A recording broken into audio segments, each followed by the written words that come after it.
राधे राधे प्यारे भक्तों, शाम सदा शिव चैनल में आप सभी का स्वागत है। आज हम आपके लिए लेकर आए हैं पौष मास का 13वां अध्याय। तो आइए सुनते हैं। सूर्या कृपा से मिल रहा ये जीवन का ज्ञान, पौष कथा के श्रवण से मिटे सभी का ज्ञान। ओम आदित्य नमः। करे कृष्णा, आप सभी का दिन शुभ और मंगल हो। आज सुनिए पौष मास महत्म के आगे की कथा। पौष मास का दिन 13वां दिन विशेष रूप से धर्म और तप की महिमा को उजागर करता है। यह उस समय है जब व्यक्ति अपने भीतर छुपे रहस्य को पहचान सकता है, आत्मा को परमात्मा से जोड़ सकता है। इस कथा का स्मरण हमें जीवन को सही मार्ग पर चलने एक को हर कष्ट से मुक्ति पाने का अवसर देता है। तो आइए श्रद्धा भक्ति से आज इस दिव्य कथा का प्रारंभ करें। जब परशुराम जी द्वार के अंदर जाने लगे तब गणेश जी ने उन्हें रोकने का प्रयास किया। तब परशुराम जी कहने लगे, भाई मैं ईश्वर को प्रणाम करने के लिए अंतपुर में जाऊंगा और भक्ति पूर्वक माँ पार्वती को नमस्कार करके तुरंत ही घर लौट जाऊंगा। जो सगुण निगुण भक्तों के लिए आग्रह से मूर्त रूप में सत्य सत्य स्वरूप ब्रह्म ज्योति दया सिंधु दीन बंधु आत्मा रमण करने वाली मुनियों में ईश्वर पर अपर रचयिता ईशान परमात्मा, सबके आदि अविनाशी, समस्त मंगलों के मंगल स्वरूप, सभी मंगलों के दाता, शांत समस्त ऐश्वर्य को प्रदान करने वाले, प्रसन्न मुख वाले, शरण में आए हुए की रक्षा करने वाले, भक्तों के लिए अभय पद और भक्त वंसल समदर्शी है, जिसने मैं न जानकर हर प्रकार की विद्याओं अनेक प्रकार के परम दुर्लभ शास्त्रों को प्राप्त किया है। उन जगदीश्वर गुरु के समय मैं दर्शन करना चाहता हूँ। ऐसा कहकर परशुराम जी गणपति के आगे खड़े हो गए। इस पर गणेश जी ने उन्हें बहुत तरह से समझाया कि इस समय भगवान शंकर और माता को अंतपुर में है और आपका वहां जाना चाहिए। लेकिन परशुराम जी हट करते हैं। उन्होंने अनेक युक्तियों द्वारा अपना अंदर जाना निर्दोष बतलाया। इसी प्रकार दोनों में वाद विवाद होता रहा। गणेश जी विनय पूर्वक ही उस परशुराम जी को रोकते कहने लगे। जब परशुराम जी ने बलपूर्वक जाना चाहा, गणेश जी ने रोक दिया और तब परस्पर दोनों में वाग युद्ध करतार्थ होने लगा। अंत में परशुराम जी ने गणेश जी पर अपना फरसा उठा दिया। कार्तिकेय जी के बीच में आकर उन्होंने समझाया। परशुराम जी ने गणेश जी को धक्का दे दिया और विकर पड़े। उठाकर उन्होंने परशुराम जी को फटकारा। इस पर परशुराम जी ने पुनः कुठार उठा लिया। तब गणेश जी ने अपनी सूंड ऊंट को बहुत लंबा कर दिया और उन्होंने परशुराम जी को लपेट कर वो घुमाने लगे। जैसे छोटे से सांप को गरुड़ ऊपर उठा लेता है, ठीक वैसे ही अपने योग बल से शिव पुत्र गणेश जी ने उन्हें उठाकर स्तंभित कर दिया। सप्त ऋषि, सप्त पर्वत, सप्त सागर, भूर लोक, भुवर लोक, परस्वर लोक, जन लोक, तपो लोक, ध्रुव लोक, गौरी लोक, शंभु लोक उन्होंने देखा कि दिव्य उनके गंभीर समुद्र में फेंक दिया है। वे तैयार वे पुल पकड़कर उठा लिया। घुमाते घुमाते वैकुंठ दिखलाकर फिर गोलोक धाम में भगवान श्री कृष्ण के दर्शन करा। उस समय भगवान रत्नाभरण के विभूषित होकर रत्न निर्भतिन सिंहासन पर आसीन थे। राधा जी ने उसके वक्त स्थल सटी हुई थी। तेज से करोड़ों सूर्य के समान प्रभावशाली थी। उनकी दो भुजाएं थी, हाथों में मुरली शोभा पा रही थी। परम मनोहर रूप था और मंद मंद मुस्का रहे थे। इसी प्रकार श्री कृष्ण के दर्शन कराकर उन्होंने बारंबार प्रणाम कराया। संपूर्ण पापों का पूर्णतया नाश कर देने वाले इष्ट देव कृष्ण के दर्शन कराकर गणेश जी ने परशुराम को भ्रूण हत्या जनित पाप को दूर कर दिया। पाप जनित यातना भोगे बिना नष्ट होती तब, किंतु परशुराम जी को थोड़ी सी भोगनी पड़ी और वह श्री कृष्ण के दर्शन से नष्ट हो गई। क्षण भर के बाद परशुराम जी की चेतना लौट आई। वे वेग पूर्वक भूतल पर गिर पड़े। उसी समय उनका गणेश जी द्वारा किया गया स्तन भी दूर हो गया। तब उन्होंने अपने इष्ट देव की कृष्णा, अपने गुरु जगत गुरु शंभु तथा गुरु द्वारा किए गए परम दुर्लभ स्रोत और कवच का स्मरण किया। उन्हें तदनंतर परशुराम जी ने अपने अभोग फरसे को, जिसकी प्रभा ग्रीष्म ऋतु के माध्यम कार्तिक सूर्य की प्रभा से भी सगुनी थी और वह तेज के शिव को समान गणेश जी पर चला दिया। पिता के उस अमोघ अस्त्र को आते देखकर स्वयं गणपति जी ने उन्हें अपने बाएं दांत से पकड़ लिया। उस अस्त्र को व्यर्थ नहीं होने दिया। तब महादेव जी ने बल से उस फरसा वेग पूर्वक गिरकर मूल सहित गणेश जी के दांत को काटकर पुनः परशुराम जी के हाथ में लौटाया। यह देखकर वीरभद्र कार्तिकेय ने अक्षपात आदि पार्षद आकाश में देवगण महान भय से भयभीत होकर हाहाकार करने लगे। इधर वह दंत खून से सनकर शब्द करता हुआ भूमि पर गिर पड़ा, मानो गेरू से युक्त स्टिक पर्वत धराशायी हो गया हो। विनम उस महान शब्द से भयभीत होकर पृथ्वी कांप उठी। सभी कैलाशवाणी प्राणी उसी क्षण डर के मारे मूर्छित हो गए। उस समय निंद्रा के स्वामी जगदीश्वर शिव को निंदा भंग हो गई।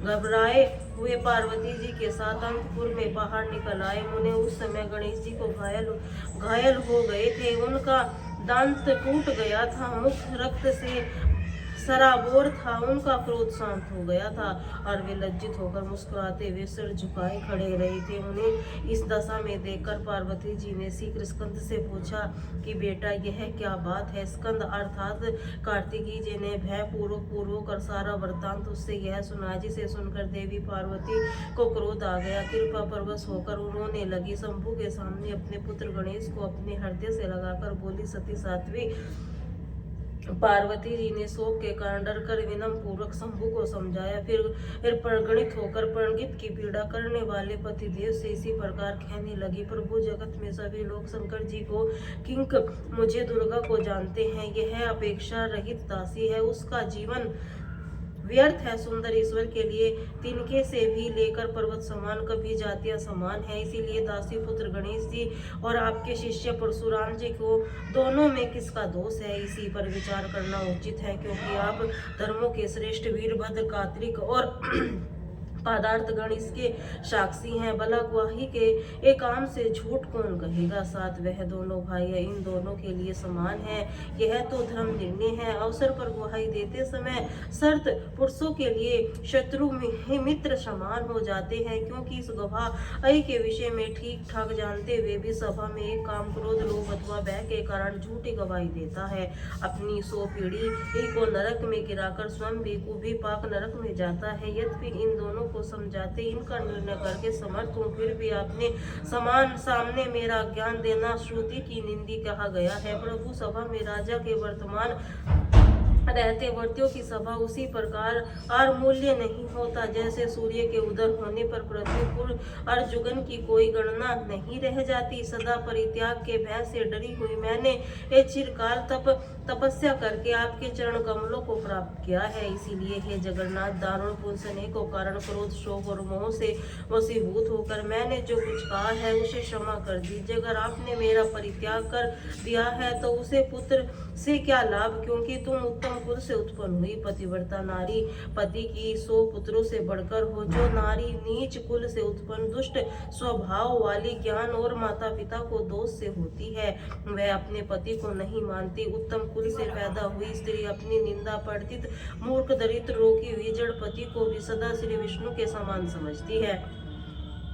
समस्त तेजस्वी में श्रेष्ठ अग्नि अथवा सूर्य की पतिव्रता तेज को शोभाकर्ता की समानता नहीं हो सकते। महादान, पुण्य, पद, व्रत, उपासना और तप सभी पति सेवा में अंश से समता करने पर योग्य होती है। उत्तम कुल की जन्म वाली स्त्रियों के लिए चाहे पुत्र हो, पिता हो अथवा सौदागर भाई हो, कोई पति के समान नहीं होता। स्वामी में इतना कहकर देवी पार्वती ने अपने सामने परशुराम जी को देखा, जो निर्भय होकर शंभु जी के चरण कमलों की सेवा कर रहे। तब देवी उनसे बोली, हे महाभवनंदन, चन करने वाली, तुम जगदम्नी पुत्र और योगियों के गुरु और महादेव शिष्य हो। सती साध्वी रेणुका हो, लक्ष्मी जी के अंश से उत्तम कुल से उत्पन्न हुई हो। तुम्हारी माता है, तुम्हारे नाना विष्णु भक्त और मामा उनसे भी बढ़कर वैष्णव है। तुम मनु के वंश से उत्पन्न हुई राजा रेणुका, दोहित साधु स्वभाव वाले सभी राजा शकुन रेशा तुम्हारे मामा है। तुम किसके दोष से ऐसे दुर्ग हो गई हो, इसकी अद्भुत का कारण मुझे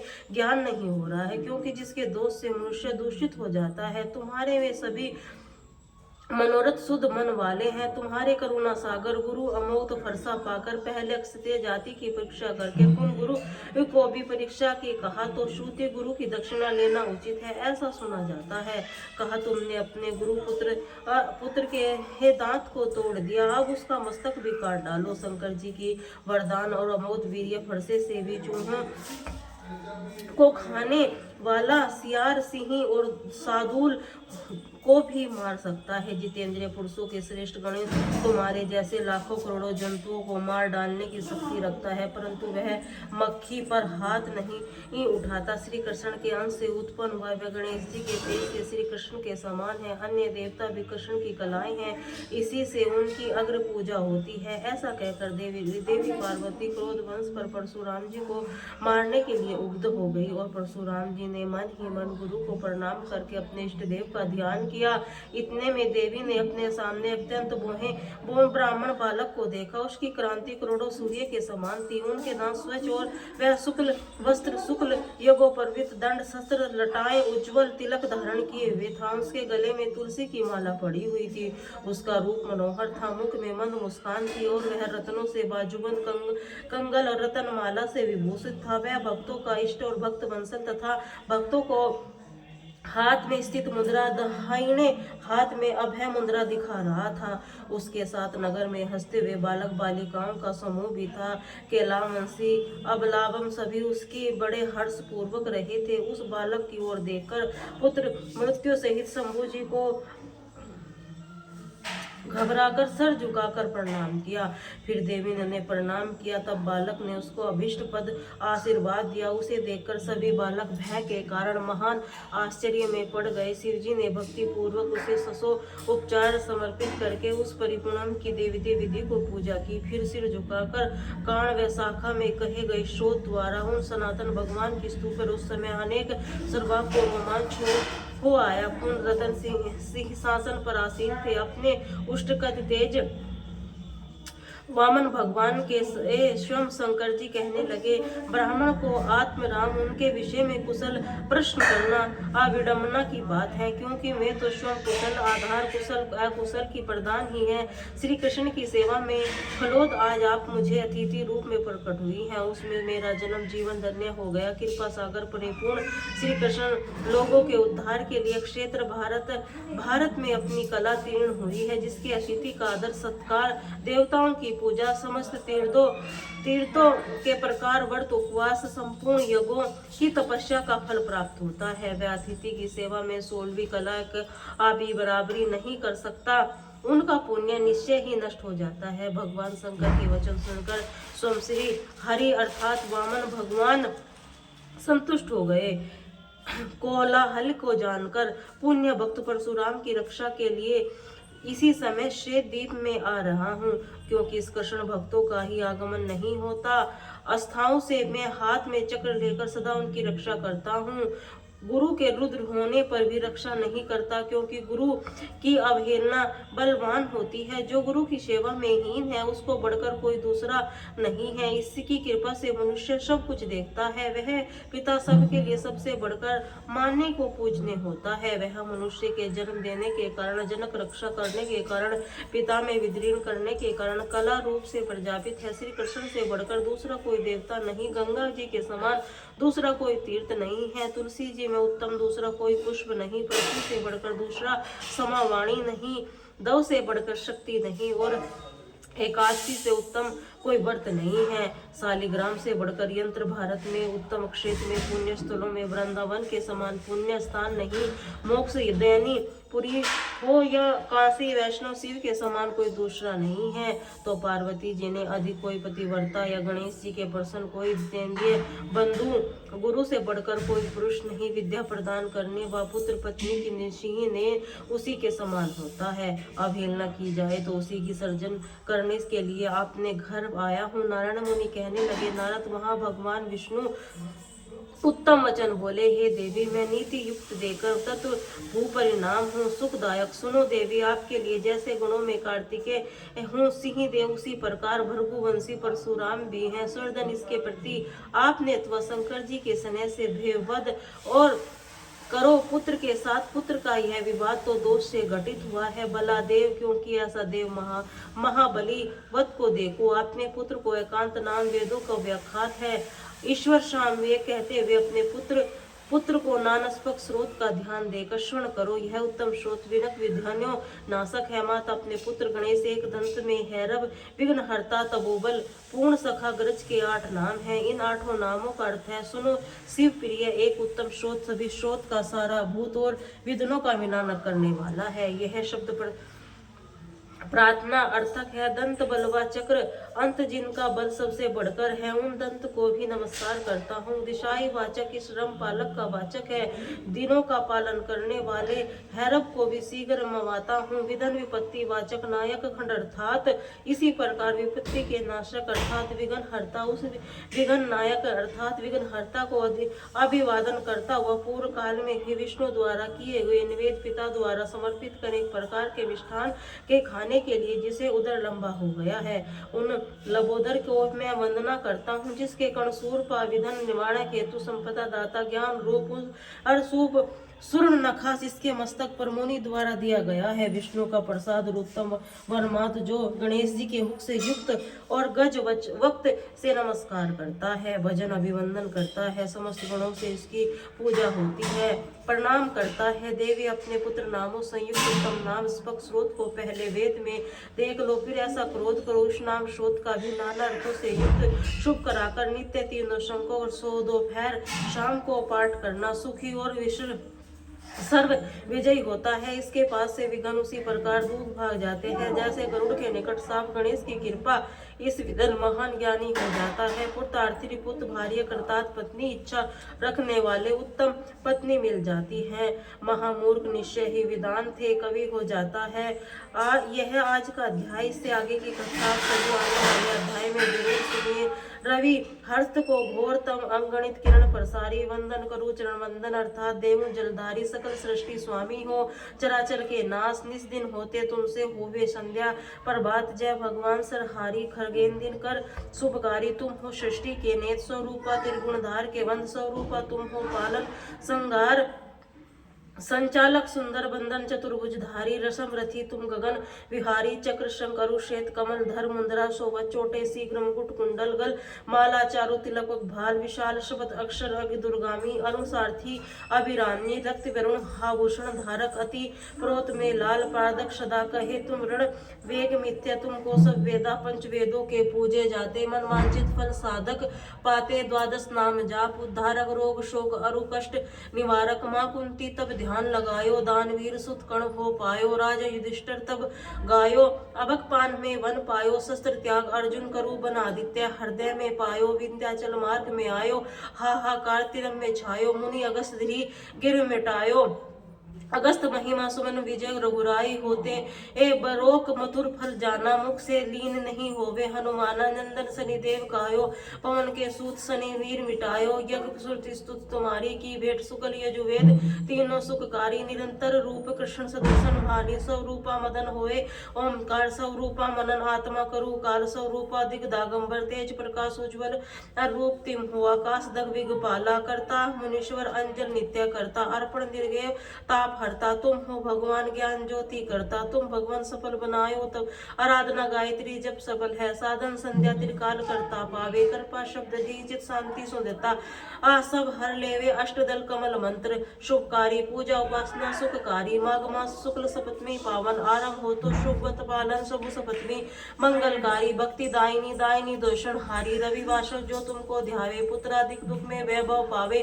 पाप रूपी पर्वत विनाशी ब्रज रूप तुम हो अविनाशी राहुआन पर ग्रास बनायो ग्रहण सोड़ता लग जायो धर्मदान तब करते साधक मिट को कर्षण कीजिए दीर्घायु बल बुद्धि दीजो सूर्य उपासक कर ध्यान कुछ रोग से मुक्ति पावे दक्षिण दिता गति जावे दक्षायण बोली कहता उत्तर मागी रथ होवे उत्तरायण कहला भारी वचन को धर्म पावन शरण करता फली राधना दास चिंतन करता जिस दिन पर ध्यान धरियो कृपा कर भक्त तुम्हारी सूर्य भगवान ओम जय सूर्य भगवान भगवान जगत के ते स्वरूपा तुम हो त्रिगुण स्वरूपा ध्यान ओम जय सूर्य भगवान भगवान सारथी अरुण है प्रभु तुम अक्षेत कमलधारी तुम चार भुजाधारी अंशात तुम्हारे रोठी कंठ पसारे देव महान ओम जय सूर्य भगवान उष्म काल से युक्त तुम उदर चल आते चंद्र सूर्यमा उजिहारा जागत कर सर पाते गुणवान भगवान संध्या भुवनेश्वर चल आते गोधन पर धर जाते आते गोधूली बेला पर हर घर आंगन में छाते महिमा गान ओम जय सूर्य भगवान वेद अनुज पर हारी ऋषि मुनिवर जपते आजारी जपते शोत मंगलकारी इसकी रचना न्यारी जीव जीवन दान भगवान निष्काल रचेता तुम हो आधार तपण बाणों संचित करते भक्तों दे तो बल बुद्धि ज्ञान ओम जय सूर्य भगवान भगवान भूचल छलचर खेचर सबको प्राण तुम जीवों को प्रणाम वेद पुराण बखानी धर्म सभी तुम्हें माने तुम हो शक्तिमान भगवान पूजन करती दिशा पूजे दस्तित पाल प्रतिपल ऋतु तुम्हारी दासी तुम साधक अविनाशी शुभ हो अविराम सूर्य भगवान ओम जय सूर्य भगवान भगत जगत के श्रीनेत स्वरूपा तुम हो त्रिगुण स्वरूपा धरत सभी ध्यान ओम जय सूर्य भगवान ओम जय सूर्य भगवान ओम जय सूर्य भगवान।